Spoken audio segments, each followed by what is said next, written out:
بسم اللہ الرحمن الرحیم یا رب صلی وسلم دائما ابدا علی حبیبک خیر الخلق کلہم۔ جناب نبی کریم صلی اللہ علیہ وسلم نے جب اس قوم کو ظلم کی ڈوبتی ہوئی ناؤ سے بچانے کے لیے توحید کا اعلان کیا اور اس تمام کے تمام قوم کو ایک اللہ تبارک و تعالیٰ کے سامنے سر بسجود ہونے کی دعوت دی، اور تمام کے تمام لوگوں کو یہ کہا کہ میں اللہ تبارک و تعالیٰ کی طرف سے بھیجا گیا رسول ہوں، اور اللہ تبارک و تعالیٰ نے مجھے جو کتاب دی ہے وہ برحق کتاب ہے۔ آپ اللہ تبارک و تعالیٰ کی ذات پر ایمان لیں، کفر اور شرک کے اس دلدل سے اپنے آپ کو نکال دو۔ تو اس وقت مکہ کے جو سرداران تھے، مکہ کے جو وڈیرے تھے، جو بڑے بڑے لوگ تھے، انہوں نے مشورہ کیا، اور دو بندوں کو، ان میں سے ایک کا نام حارث بن نصر ہے یا دوسرے کا نام عقبہ بن معیط، ان دو افراد کو انہوں نے منتخب کیا۔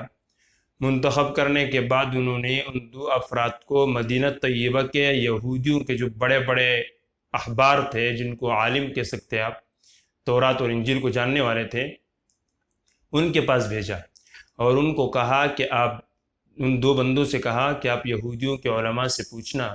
کہ ہمارے ہاں ایک صاحب آئے ہیں اور وہ توحید اور رسالت کی طرف لوگوں کو بلاتے ہیں، اور وہ اس بات کے دعویدار ہے کہ وہ اللہ تبارک و تعالیٰ کی طرف سے بھیجے گئے رسول ہے۔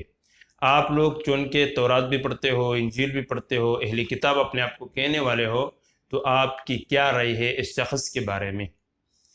اب یہ دونوں فرد جب دونوں وہاں گئے، یہود کے علماء سے ان کی ملاقات ہوئی، اور ان کے سامنے پورا معاملہ رکھا کہ یہاں مکہ مکرمہ کے اندر ایک نوجوان ہے، اور وہ اللہ تبارک و تعالیٰ کی طرف لوگوں کو بلاتے ہیں، اور ان کے دعویٰ بھی یہ ہے کہ وہ اللہ تبارک و تعالیٰ کی طرف سے بھیجا گیا رسول ہے۔ آپ کی کیا رائے ہے ان کے متعلق؟ تو یہود کے علماء نے کہا کہ آپ ان سے 3 سوالات کریں، وہ اگر 3 سوالوں کے صحیح جواب دے دیتے ہیں تو آپ سمجھ لو کہ وہ اللہ تبارک و تعالیٰ کی طرف سے بھیجے گئے رسول ہے۔ اگر وہ جواب صحیح نہیں دیتے تو پھر سمجھ لو کہ وہ اللہ تبارک و تعالیٰ کی طرف سے بھیجے ہوئے رسول نہیں ہے۔ پہلا سوال یہ تھا کہ وہ چند نوجوانوں کا کیا واقعہ ہے جو فتنوں سے اور اس وقت شرک سے بچنے کے لیے کسی غار کے اندر انہوں نے پناہ لی تھی، ان نوجوانوں کا قصہ بیان کیجیے۔ اور دوسرا سوال یہ تھا کہ روح کی حقیقت کیا ہے، اس کے متعلق ہمیں بتائے۔ اور تیسرا سوال یہ تھا کہ وہ کون صاحب گزرے ہیں، وہ کون سے شخص گزرے ہیں جنہوں نے مشرق سے مغرب تک کا سفر کیا تھا، اور بعض روایت میں تصریح ہے کہ وہ کون صاحب گزرے ہیں جن کا لقب ذوالقرنین تھا۔ ذوالقرنین کون تھے، ان کے متعلق ہمیں بتائے۔ تو آج جو ہم آپ کو سامنے عرض کریں گے ذوالقرنین کے متعلق، کہ ذوالقرنین کون تھے، نبی تھے یا غیر نبی تھے، عاجمی تھے، عربی تھے، اسکندر مقدونی اور ذوالقرنین دونوں شخص واحد ہے یا ان دونوں کے درمیان میں فرق ہے؟ اور قرآن کریم نے ذوالقرنین کے جن اسفار کو بیان کیا ہے، ان اسفار کی تفصیل کیا ہے؟ تو سب سے پہلا بات یہ یاد رکھیے کہ انہوں نے ذوالقرنین کے متعلق سوال کیا تھا کہ ذوالقرنین کون ہے۔ تو ذوالقرنین کے متعلق کتاب اللہ کے اندر یہ تفصیل مذکور ہے کہ ذوالقرنین ایک شخص تھے، انہوں نے مشرق کا بھی سفر کیا تھا، مغرب کا بھی سفر کیا تھا، اور ایک تیسرا سفر کیا تھا۔ قرآن کریم کے اندر اس کی تعین، جہت کی تعین نہیں ہے کہ وہ تیسرا سفر کس رخ کیا تھا، کس طرف کیا تھا۔ اور پھر اس شخص نے یاجوج اور ماجوج کو بند کرنے کے لیے ایک دیوار بنائی تھی۔ اتنا تذکرہ قرآن کریم کے اندر ہے۔ البتہ تواریخ سے اور سیر کی کتابوں سے یہ بات معلوم ہوتی ہے، جو بات سیر کی کتابوں سے معلوم ہوتی ہے اور جو علماء اور محققین کے نزدیک صحیح بات ہے، وہی ہم آپ کے سامنے بیان کریں گے۔ سب سے پہلے تو ہم یہ دیکھتے ہیں کہ ذوالقرنین کا نام کیا ہے۔ ذوالقرنین کا نام، یہودی ذوالقرنین کو خورس کہتے ہیں، خورس کے نام سے یاد کرتے ہیں اور خورس ہی کے نام سے تذکرے کرتے ہیں۔ نمبر 2، اہل ایران اور اہل فارس کے جو لوگ ہیں وہ ذوالقرنین کو سائرس اور گورش کے نام سے یا ارش کے نام سے یاد کرتے ہیں۔ تو ذوالقرنین کے دو نام ہیں، ایک خورس اور نمبر 2 سائرس، گورش، ارش۔ یہ سارے کے سارے نام ایک ہی بندے کے نام ہیں، ایک ہی نام ہے، لیکن کوئی لغت والے اس کو کسی زبان میں استعمال کرتے ہیں اور کوئی لغت والے اس کو اور طریقے سے استعمال کرتے ہیں، پہلی بات۔ دوسری بات، ذوالقرنین نبی تھے یا غیر نبی تھے؟ تو علماء کے نزدیک راجح قول کے مطابق ذوالقرنین نہیں تو نبی تھے اور نہ ہی اللہ کے فرشتے تھے، بلکہ اللہ کے بعد نیک بادشاہوں میں سے ایک بادشاہ تھے، اللہ کے نیک بندوں میں سے ایک نیک انسان تھے۔ دوسری بات، اسکندر مقدونی اور ذوالقرنین دونوں ایک ہی شخص ہے یا دونوں الگ الگ ہیں؟ تو یاد رکھیے گا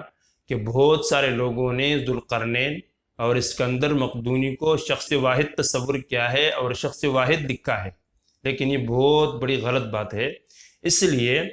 کہ ذوالقرنین ایک اللہ کے نیک ولی تھے، اللہ کے نیک بندے تھے، اور اسکندر مقدونی وہ کافر شخص تھے، ظالم تھے، جابر تھے، وہ تو مسلمان ہی نہیں تھے۔ تو چیز ہے کہ مسلمان کا موازنہ کافر کے ساتھ ہو، مسلمان اور کافر دونوں کو شخص واحد کہہ دیا جائے تو دونوں الگ الگ شخص ہیں۔ نمبر 2، ذوالقرنین کا جو وزیر ہے وہ حضرت خضر علیہ السلام جو نبی ہے وہ ذوالقرنین کے مشیر، ان کے وزیر تھے، اور اسکندر مقدونی کے جو وزیر خاص تھے، مشیر خاص تھے، وہ ارسطاطالیس تھے، جو فلسفی ہے، بہت بڑے درجے کے فلسفی، ارسطاطالیس بھی جس کو کہا جاتا ہے، تو وہ ان کے وزیر تھے اسکندر مقدونی کے۔ اور نمبر 3، اسکندر مقدونی اور ذوالقرنین کے درمیان تقریباً 2000 سال کا فاصلہ ہے، تو چیز ہے کہ 2000 سال پہلے ایک بندہ گزرا ہو اور 2000 سال بعد دوسرا بندہ ہے، تو ان دونوں کو کوئی آدمی کس طریقے سے ایک شخص تصور کر سکتا ہے؟ تیسری بات، ذوالقرنین کا معنی، ذوالقرنین قرن سینگ کو کہتے ہیں، ذوالقرنین 2 سینگوں والا، 2 سینگوں والا، اس کا مطلب یہ ہوا کہ ذوالقرنین نے جب مشرق کا اور مغرب کا سفر کیا تو اس سفر کے دوران ذوالقرنین نے سورج کو طلوع ہوتا ہوا بھی دیکھا تھا اور غروب ہوتا ہوا بھی دیکھا تھا، لیکن جب سورج طلوع ہو رہا تھا یا غروب ہو رہا تھا تو وہ شیطان کے 2 سینگوں کے درمیان میں طلوع ہوتا تھا اور 2 سینگوں کے درمیان میں غروب ہوتا تھا، اس لیے اس کو ذوالقرنین کہا جاتا ہے، یا اس لیے اس کو ذوالقرنین کہا جاتا ہے کہ اس نے مشرق اور مغرب کا سفر کیا تھا۔ اب تیسری بات، چوتھی بات یہ ہے کہ ذوالقرنین نے مشرق اور مغرب کا سفر کیوں کیا؟ تو دیکھیے، مغرب کا سفر تو اس لیے ان کو پیش آیا کہ مغرب کے جانب ذوالقرنین سے پہلے 2 قسم کے لوگ تھے، ایک کو کہا جاتا تھا میڈیا، اور نمبر 2 دوسرے کو کہا جاتا تھا کوچک ایشیا یا ایشیا کوچک، یہ 2 قسم کے قبائل تھے۔ اب یوں ہوا کہ ان 2 قسم کے قبائل کے بڑوں نے آپس میں ایک دوسرے کے ساتھ ہمیشہ ان کے اندر جنگ بندی رہتی تھی، ہمیشہ جنگ بندی رہتی تھی۔ اب ایشیا کوچک کے جو سربراہ تھے، اس کے والد نے، سربراہ کے والد نے میڈیا یعنی خورس، ذوالقرنین کے نانا کے باپ کے ساتھ صلح کر اور کہا کہ ہمیشہ کے لیے جو ہے نا ہمارے اور آپ کے درمیان جنگ بندی ہو جائے گی، آئندہ ہمارے اور آپ کے درمیان کسی بھی قسم کی کوئی جنگ نہیں ہوگی۔ کئی عرصے تک یہ معاہدہ برقرار رہا، لیکن جب ذوالقرنین نے میڈیا کو اور اس کے ساتھ ساتھ بہت سارے علاقوں کے اوپر تسلط حاصل کر لیا، علاقوں کو قبضہ کر لیا اور اپنی حکومت قائم کر لی، اپنی سلطنت کو قائم کر لیا،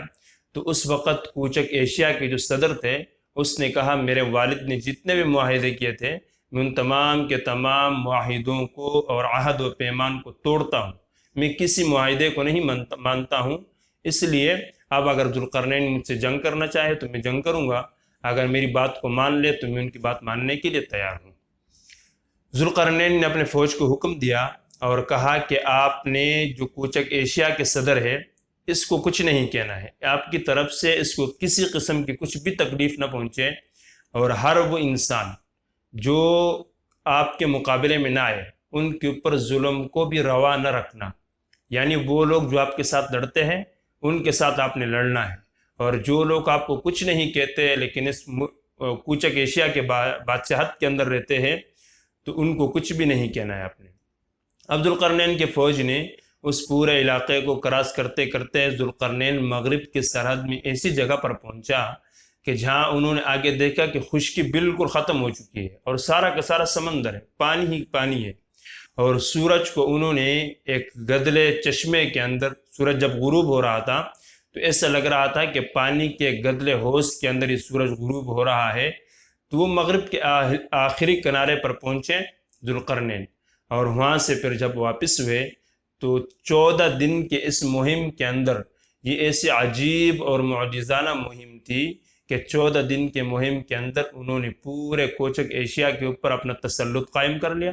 پورے کے پورے لوگ اور رعایا وہ اس کی گرویدے ہو گئے، سارے کے سارے لوگ اس کو ایسے ماننے لگ گئے جیسے کہ ہر قسم اس کی ہر بات کے اوپر لبیک کہنے کو اور مر مٹنے کے لیے تیار ہو گئے،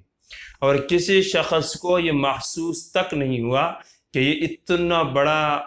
بڑا بادشاہ کا لشکر ہمارے پاس سے گزرا ہے اور اتنی بڑی لڑائی ہوئی ہے، اور شاید کہ کسی انسان کا وہاں کچھ نقصان ہوا ہو، کسی کو کچھ نقصان نہیں پہنچایا گیا۔ تو سارے کے سارے لوگ اس عادل بادشاہ کی عدالت کو دیکھ کر اور اس کے انصاف کو دیکھ کر اس کی گرویدہ ہو گئی، اور چونکہ اس کا عقیدہ یہ تھا کہ بادشاہ کا جو خزانہ ہوتا ہے، بادشاہ کے پاس جو خزانہ ہوتا ہے وہ رعایا پر خرچ کرنے کے لیے ہوتا ہے، وہ اپنے پاس رکھنے کے لیے نہیں ہوتا۔ جب اس نے اس پورے سلطنت کے اوپر اپنا کنٹرول سنبھال لیا اور اس پورے سلطنت کو اپنے انٹر کے اندر لے لیا، تو اب اس نے رعایا کے لیے یہ دارالحکومت کے جو خزانے تھے ان کا منہ کھول دیا، اور ہر ایک پر اتنی سخاوت کی کہ سارے کے سارے لوگوں کو انہوں نے اپنا گرویدہ بنا لیا۔ اس کے بعد اس کو جو دوسری مہم پیش آئی وہ مشرق کی جانب آئی۔ ہوا یوں کہ یہ ابھی تک بابل کو فتح نہیں کر رہے تھے، بابل کے اندر جہاد کے اندر، لڑائی کے اندر، جنگ کے اندر مصروف تھے۔ اتنے میں ان کو کسی نے اطلاع دی کہ مشرق ایران کے مشرقی حصے کے اندر، جس کو بعض مورخین نے لکھا ہے کہ آج کل ہم لوگ مکران کہتے ہیں، اس مکران کے بعض وحشی لوگوں نے، اہل قبائل نے آپ کی حکومت کے خلاف بغاوت کی ہے اور سرکشی اختیار کر کے اس آپ کی حکومت کے اندر وہ فتنہ اور فساد برپا کرنا چاہتے ہیں۔ ذوالقرنین چونکہ بابل کو فتح کرنے کے لیے گئے تھے، وہاں سے اس مہم کو چھوڑ کر وہاں سے واپس آئے۔ مکران پہ جو بعض مورخین کی جیسے رائے ہے کہ وہی مکران جس کو آج کل ہم مکران کہتے ہیں، یہی ایران کے مشرقی حصے کے ساتھ ملتا ہے اور یہی ایران کے مشرق بعید کہلاتا ہے۔ تو اس لیے وہ یہاں آئے اور یہاں کے تمام مسائل کو انہوں نے حل کیا۔ اس کو حل کرنے کے بعد اب اس نے ایک تیسری مہم شروع کی، تیسری مہم پر جانے لگے۔ قرآن کریم نے صرف اس تیسری مہم کو ذکر کیا ہے لیکن جہت متعین نہیں کی۔ مورخین کی رائے ہے کہ وہ شمال کی طرف وہ مہم تھی، جبل قوقا یا کوہ قاف جس کو کہا جاتا ہے، دونوں کی پہاڑ کا نام ہے۔ اس طرف انہوں نے ایک مہم کی اور وہاں پر جانے لگے۔ وہاں جب گئے تو 2 پہاڑ تھے اور 2 پہاڑوں کے درمیان ایک درہ تھا، وہاں ایک قوم رہتی تھی، لیکن یہ ذوالقرنین ان کی بولی کو نہیں سمجھتے تھے۔ وہ کچھ کہہ رہے تھے لیکن یہ سمجھ رہے نہیں تھے کہ یہ کون سی زبان بولتے ہیں اور مجھے کیا کہنا چاہ رہے۔ اب واللہ اعلم کسی ترجمان کے ذریعے سے یا اللہ تبارک و تعالیٰ نے کسی اور چیز کے واسطے سے ان کو آواز سمجھا دی۔ اس قوم کا کہنا یہ تھا کہ یہاں پر یاجوج اور ماجوج رہتے ہیں، وہ وہاں سے نکل کر آتے ہیں، ہمارے فصلوں کو بھی تباہ کرتے ہیں، یہاں پر فتنہ اور فساد بھی برپا کرتے ہیں اور ہمیں ہر قسم کی تکلیف بھی دیتے ہیں۔ ہم آپ کی ہر قسم کی معاونت بھی کریں گے، آپ کو ٹیکس بھی دیں گے، آپ کی مالی امداد بھی کریں گے، لیکن آپ یوں کر لیں کہ یہ یاجوج اور ماجوج جو نکل کے آتے ہیں ان کا راستہ آپ ہم سے بند کر دیں۔ اب ذوالقرنین نے